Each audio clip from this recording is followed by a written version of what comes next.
তাড়াতাড়ি আমি কাঠের বেড়া দিয়ে এলিয়েন প্রাণীটাকে আটকাই। আরে আরে এ কি, আমার বন্ধু তো এই কাঠের দেওয়ালটা লাগিয়ে দিল আর আমাকে লাথি মেরে বের করে দিল। আমি আগে তাড়াতাড়ি পালাই। এই তো নদীটা পার হই, জানি ওই এলিয়েন নদী পার হয়ে আসতে পারবে না। এখন তাড়াতাড়ি করে এখান থেকে মাছ ধরার জাল দিয়ে কিছু কাঠ উঠাই, এখান থেকে কিছু কাঠের টুকরা দিয়ে বাড়িটা ব্যারিকেড দেই। ওই তো আমার আরেক বন্ধুকে শিয়াল আক্রমণ করেছে, কিন্তু বন্ধু তো নিরাপদে ঢুকে গেছে।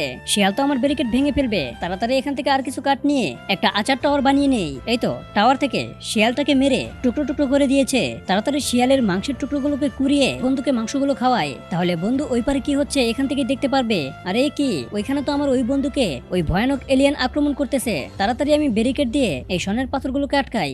এখন এখান থেকে স্বর্ণের কয়েন কালেক্ট করে আমাদের বাড়ির মেশিনটা আপগ্রেড করি, আর কিছু কয়েন দিয়ে কিছু লোক ঘোড়া সহ ভাড়া করি, আর কিছু কাঠের টুকরা দিয়ে একটা ব্রিজ তৈরি করে নেই। এখন তো সবাই মিলে এই এলিয়েনটাকে মারবো। তো বন্ধুরা, তোমরা যদি তাড়াতাড়ি ভিডিওতে লাইক দিয়ে চ্যানেলটা সাবস্ক্রাইব করো, তাহলে আমি এই সৈন্যবাহিনী দিয়েই এই এলিয়েনটাকে মেরে ফেলতে পারবো। ওয়াও, তোমরা তো লাইক সাবস্ক্রাইব করতে শুরু করে দিয়েছো। এই তো এলিয়েনটাকেও মেরে দিয়েছি। এখন আমরা এই এলিয়েনের মাংস বিক্রি করে অনেক টাকা পাবো। ধন্যবাদ তোমাদের।